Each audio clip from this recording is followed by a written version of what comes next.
নমস্কার, বাংলা টাইমস নিউজে আপনাদের স্বাগত। কামারহাটে বিধানসভার 29 নম্বর বুথে ইভিএম মেশিনের সামনে লাইট না থাকায় সমস্যায় পড়লেন ভোটাররা। ভোট কেন্দ্রে লাইট না থাকায় প্রিসাইডিং অফিসারকে ধমক দিলেন স্থানীয় কাউন্সিলর শ্রীতমা ভট্টাচার্য। পাশাপাশি যতক্ষণ না পর্যন্ত লাইট ঠিক হয় ততক্ষণ ভোটদান প্রক্রিয়া বন্ধ রাখারও নির্দেশ দিলেন তিনি।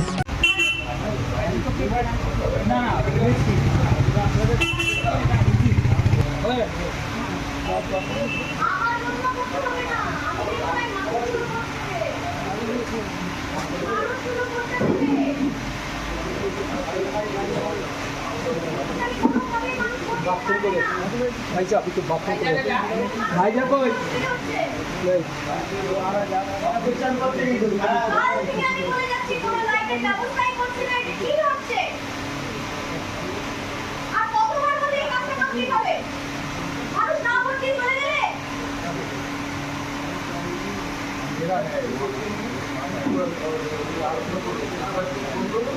আমাদের লাইটের একটু অভাব আছে লাইট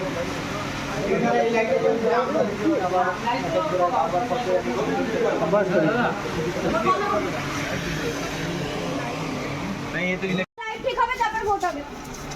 এখন কাউকে আর ভোট দিতে দেবেন না। এখানে এসে আগে অফিসাররা লাইট ঠিক করবে, তারপর ভোট হবে।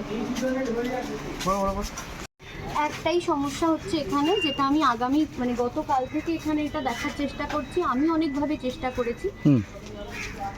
সেটা হচ্ছে যেখানে ভোটের ব্যালট মেশিনটা যেখানে বসানো হয়েছে সেই মেশিনটায় পর্যাপ্ত আলো পড়ছে না। যারা ভোটার তাদের ভোট দিতে অসুবিধে হচ্ছে। আমরা যারা ইয়াং জেনারেশন তারা হয়তো বুঝতে পারছি কিছুটা, কিন্তু বয়স্ক মানুষদের সত্যিই খুব সমস্যা হচ্ছে ভোট দিতে, এবং একদম গুটগুটে অন্ধকার, খুব অসুবিধে হচ্ছে। এটাই হচ্ছে মেন প্রবলেম। সেই কারণে আমি অনেকবার করে বলেছি, অনেক রিকোয়েস্ট করেছি, কোনোভাবে শোনা হচ্ছে না। সেই কারণে আমি ওদেরকে বললাম একটু ভোটটাকে ডিলে করি, আগে লাইটটা ঠিক হবে, মানুষ যাতে প্রপারলি ভোট দিতে পারে তারপরে।